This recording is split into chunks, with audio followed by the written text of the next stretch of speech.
काला नहीं था, आज पहली बार जा रहा हूं। ओहो,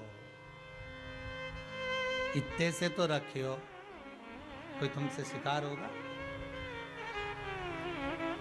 अभी तो तुम सीखो शिकार कैसे करते हैं।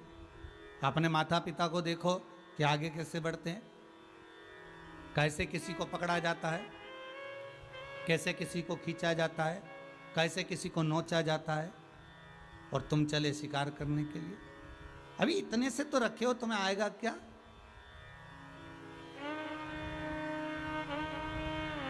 उस लकड़बग्गे ने जैसे ही उसको कहा, चीते का जो विल पावर था, चीते का जो उत्साह था, समाप्त होने लगा।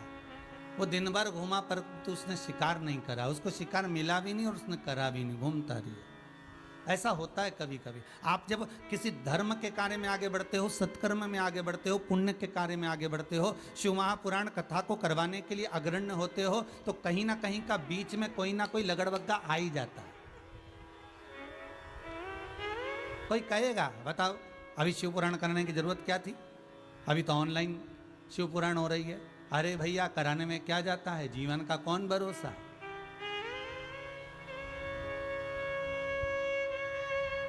धन का सदुपयोग वही है जिसको हम अच्छी जगह पर लगा दें। अगर धन का सदुपयोग हम नहीं कर पाए तो वो धन या तो बीमारी लेकर आएगा या वो धन घर में से चला जाएगा। कुएं के अंदर से पानी को उलीचते जाओगे, निकालते जाओगे, तो झीरों में से, नई नई झीर में से पानी उस कुएं में आता रहेगा। और अगर तुमने पानी को नहीं निकाला तो वो कुएं का पानी अंदर ही सड़ता रहेगा। धीरे धीरे वो पानी वहीं पर बेकार होकर सूख जाएगा, सड़ जाएगा, उसका कोई मोल नहीं रहेगा।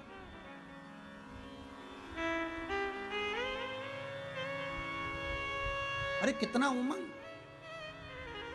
कल आप लोगों ने जो फोटो भेजे हैं उसमें कितनी उमंगता है आप लोगों की कथा सुनने के प्रति, कितना उत्साह है आपके प्रति, कथा श्रवण के प्रति। और कोई कोई माताओं ने तो लिखकर भेजा, भाइयों ने लिखकर भेजा कि हमने तो पूरे मोहल्ले में सूचना कर दी और टीवी की आवाज़ तेज कर करके हमने बाहर भी लोगों को कह दिया कि कथा सुनो, शिव महापुराण की कथा आ रही है, कुबेरेश्वर धाम से ऑनलाइन आ रही है। कितनी उमंग था, कितना उत्साह।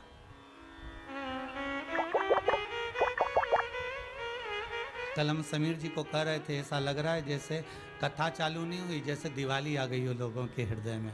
अभी तक लोग मौन होकर बैठे हुए थे, अभी तक लोग चुप होकर बैठे हुए थे, पर शिव महापुराण की कथा जैसी चालू हुई तो लोगों के घर में ऐसा लगता है कि एक आनंद की लहर आ गई, एक उत्साह आ गया, एक एनर्जी। और जितने लोग, जितने श्रोता, चाहे मोबाइल पर सुन रहे हो, फेसबुक यूट्यूब पर सुन रहे हो, चाहे टीवी चैनल के माध्यम से सुन रहे हो, आपके घर में आप जितनी देर तक कथा का रसास्वादन ग्रहण कर रहे हैं, आप 15 मिनट, आधा घंटा, पौन घंटा, 20 मिनट, 25 मिनट, 3 घंटा कथा को सुन रहे हैं, तो आपके भीतर ये उमंग, आपके भीतर ये उत्साह, आपके भीतर ये आनंद की एक लहर सी आ गई।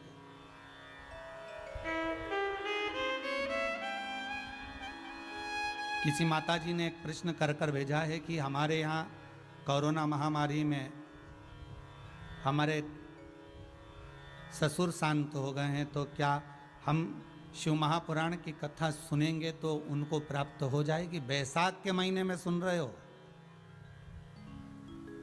और मासिक शिवरात्रि के दिन श्रवण कर रहे हो, और बीच में पड़ेगी अमावस्या, शायद कल ही है,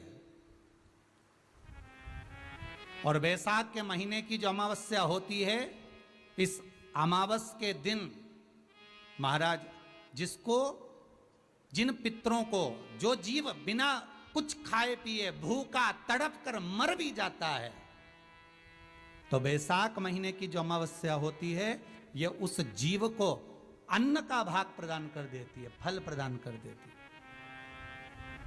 तो आपको तो चिंता करना ही नहीं। आप अगर शिव महापुराण की कथा सुन रहे हो, दान कर रहे हो, स्मरण कर रहे हो, भजन कर रहे हो, कीर्तन कर रहे हो, नाम जाप में डूबे हो, तो उस जीव को तो स्वतः प्राप्त होगा। क्यों सोचें? उस लकड़बग्गे ने कहा, कहां जा रहे हो, क्यों, किस लिए जा रहे हो, क्या करोगे। उसका उत्साह टूट गया। कितनी उमंगता लेकर चला था वो चीता।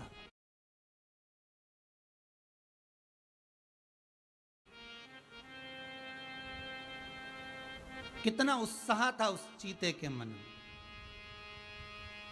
कितना उमंग भरा हुआ था उस चीते के मन में।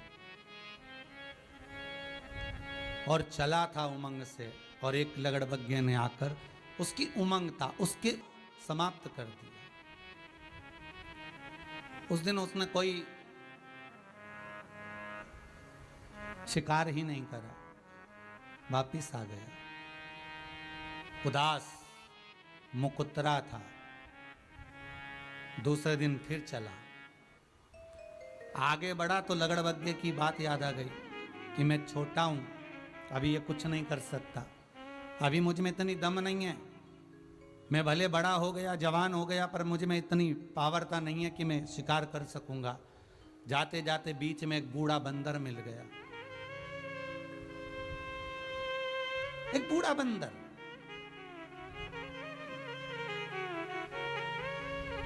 और उस बूढ़े बंदर ने चीते से पूछा, कहां जा रहे हो, तुम्हारा मुंह उतरा हुआ है, तुम्हारा चेहरा बहुत उतरा हुआ सा दिख रहा है, कहां जा रहे हो। चीता बोला, शिकार करने के लिए जा रहा हूं, पहली बार निकला हूं। तो ऐसा मुंह उतार कर जा रहे हो, अरे शिकार करना है तो थोड़ा दमदारी से जाओ, चीता हो तुम,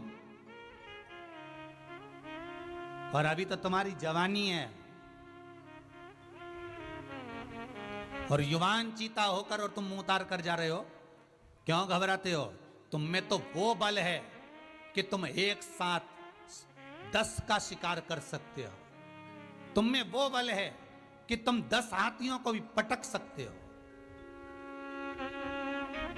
तुम में वो बल है कि तुम कई हिरणों को एक साथ शिकार कर सकते हो, क्यों घबराते हो। चीता उमंग में भर गया और अब दौड़ कर गया, और जाते से उसने एक हिरण का शिकार कर लिया, एक हिरण का शिकार कर लिया। विचार करिएगा जरा, सोचिएगा, आप जहां बैठकर कथा सुन रहे हो वहां बैठकर विचार करिएगा। एक लकड़बग्गे ने नवयुवक चीते की शिकार करने के पहले दिन में ही ऐसा उत्साह को तोड़ दिया कि वो घर आकर बैठ गया, और एक बूढ़े बंदर ने ऐसा उत्साह पैदा कर दिया कि वो शिकार कर कर आ गया। बस वाणी का असर होता है, शब्दों की मार होती है। कोई कोई ऐसे मिलेंगे आपकी जिंदगी में जो आपको डराने का, भय देने का कार्य करेंगे। जैसे आप न्यूज़ का चैनल खोल लो, अब ये हो गया, अभी और तीसरी स्टेज आने वाली है, अभी सेकंड स्टेज चल रही है, फिर ये स्टेज आएगी, फिर ऐसा होगा, फिर इतने और मर जाएंगे, फिर शमशान में इतने जल गए, फिर ऐसा हो गया। एक वो होगा जो तुम्हारी एनर्जी को घटाने की बात करेगा, लकड़बग्गे की तरह तुमको नीचा दबाने का प्रयास करेगा, जिससे तुम अंदर ही अंदर टूटते जाओगे, और टूटते टूटते एक दिन मालूम पड़ा पलंग पर पड़ जाओगे, जाने का प्रयास ही नहीं करोगे। नहीं तो तुम में तो वो पावर है, तुम में तो वो एनर्जी है, तुम में तो वो बल है कि ऐसे कोरोना महामारी तुम्हारे सम्मुख में भी आ जाए तो तुम उसको हटाकर निकल सकते हो। वो बल तुम्हारे भीतर होना चाहिए, वो बल तुम्हारे भीतर हो।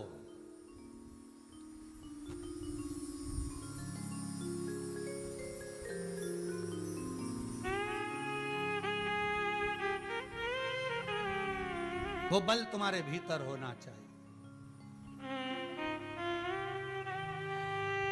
वैक्सीन लगवाएंगे, टीका लगवाएंगे,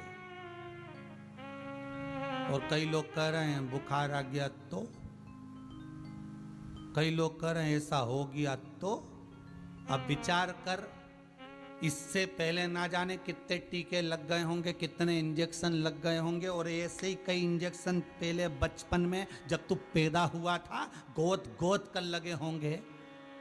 विचार कर ले, कितने टीके, कितने इंजेक्शन, और आज भय खा रहे हो। टीका लगवाएंगे, वैक्सीन लगवाएंगे, कुछ हो गया तो। अरे ऐसे लगड़बग्गे बहुत मिलेंगे जो तुम्हें डराएंगे, धमकाएंगे, दबाएंगे, और किसी किसी घर का व्यक्ति कोई एक ऐसा होगा जो कह देगा घबराओ मत, आगे बढ़ो और बढ़ते चले जाओ, तो जीवन में ना जाने कितने शिकार कर सकते हो। बस वही उमंग था, वही उत्साह। भले तुम पलंग पर पड़े हो, भले तुम्हारे को ऑक्सीजन लग रही हो, भले तुम वेंटिलेटर पर पड़े हो, भले तुमको अगर रोग हो भी गया तो घबराना मत ही। उस रोग से लड़ने की क्षमता परमात्मा ने तुम्हारे भीतर दी है।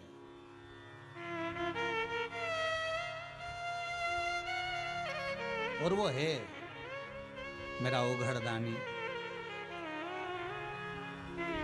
मेरा त्रिकालदर्शी, मेरा कैलाशी, मेरा भूत भावन भूतेश्वर, मेरा शंभु वो है।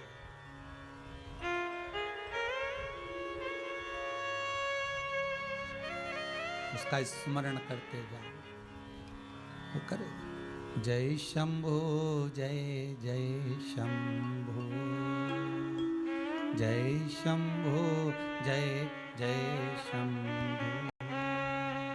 ओ गणदानी महाकल्याणी,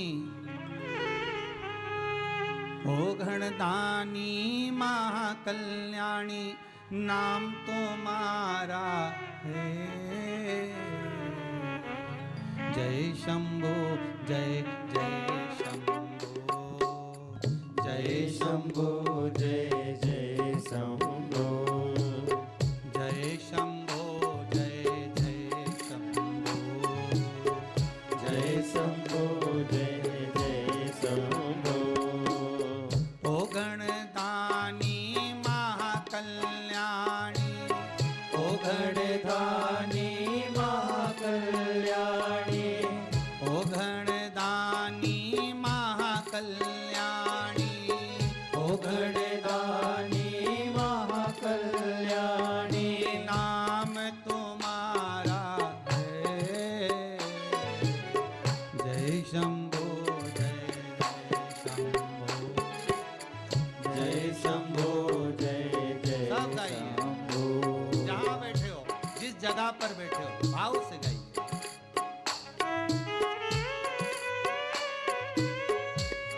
कोरोना महामारी को समाप्त करने के लिए कुछ एक्सरसाइज है, भजन को गाते गाते करिएगा। ये हाथों का नाद, ताली का नाद एक बड़ी एक्सरसाइज है ऑक्सीजन को प्रबल करने की। दूसरा, ताली बजाते ना बने तो ऐसा भी कर सकते हो। तीसरा, ताली ना बजाते बने तो ऐसा भी कर सकते हो। चौथा, पूरे भजन में एक्सरसाइज भी करते हो। जय शंभो जय शंभो जय जय शंभो, जय शंभो जय जय शंभो, जय शंभो जय जय शंभो।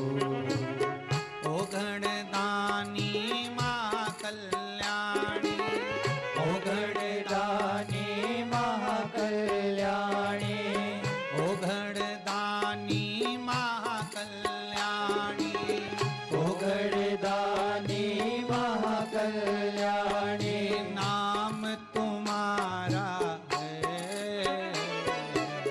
जय शंभो जय जय शंभो, जय शंभो जय जय शंभो, ओ जय शंभो जय जय शंभो, जय शंभो जय जय शंभो। जय हो।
पर जीता रहा हूँ, तेरे बल पर जीता रहा हूँ, तेरे बल पे जिंदा।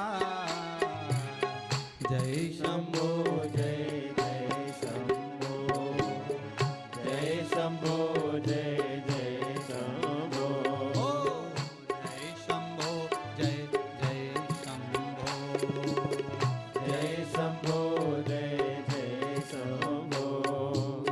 ओ गणदानी महाकल्याणी, ओ गणदानी महाकल्याणी, ओ गणदानी महाकल्याणी, ओ गणदानी महाकल्याणी, नाम तुम्हारा है।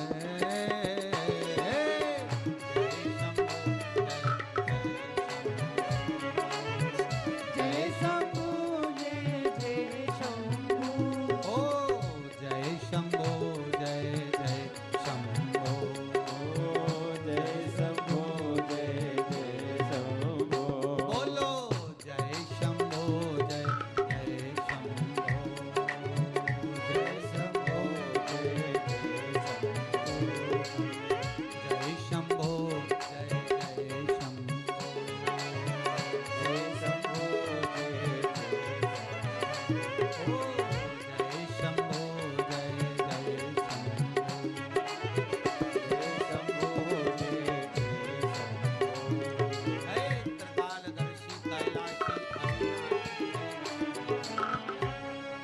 मेरे शंकर का नाम मात्र स्मरण करने पर सुख, एनर्जी, बल प्राप्त हो जाए।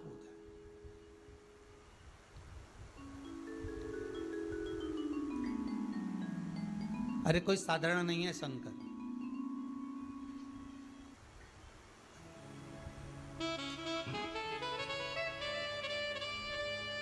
जिसके केवल नाम स्मरण से ही यम की कैद छूट जाती है, जिसका नाम स्मरण करने पर यमदूत भी दूर खड़े रहते हैं। देखिए बहुत अच्छा प्रश्न है। किसी बालक ने ग्वालियर से लिखकर भेजा है व्हाट्सएप पर, बच्चों ने सूचना दी है उसकी।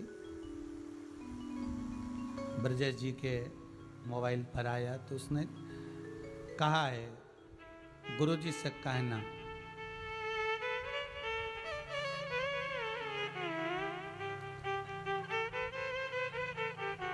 हम महामृत्युंजय का पाठ बिठाए थे,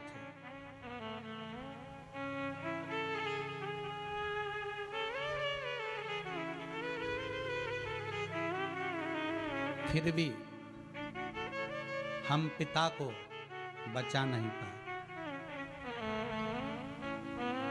बस इतना सा जरूर पूछना। उस बेटे को मैं उत्तर देना चाहूंगा। प्रश्न अच्छा है बाबू आपका। केवल आपने ही नहीं, पूरे भारत की भूमि पर जितने भी लोग ज्यादा बीमारी से ग्रसित हुए होंगे तो उनके परिवार वालों ने भी महामृत्युंजय के पाठ कराए होंगे। ऐसा नहीं है कि ना कराए। ब्राह्मणों ने भी पाठ किए, बड़े अच्छे से, बल से, भाव से शिव का स्मरण भी किया। उसके बाद भी कई कई जीव चले गए, तो उसका कारण क्या है? तो ध्यान दीजिएगा।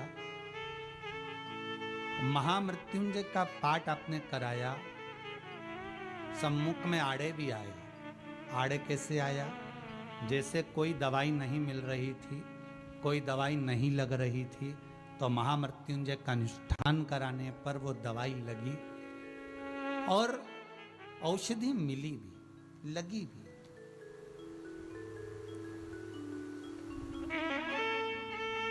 पर थोड़ा सा भाग, थोड़ा पुण्य, ये जो आप अनुष्ठान कराए हैं, ये दूसरे के द्वारा जैसे किसी के मुख में श्वास दी जाए, फूका जाए, तो दूसरे के द्वारा हवा दी जाए वो एक अलग बात है, पर खुद की भी कुछ हवा, खुद की भी कुछ श्वास होना चाहिए, खुद की भी दिया। ब्राह्मणों ने अपना एक भाव महामृत्युंजय मंत्र के भाव से लगाया, सब कुछ किया, आपने भी कराया।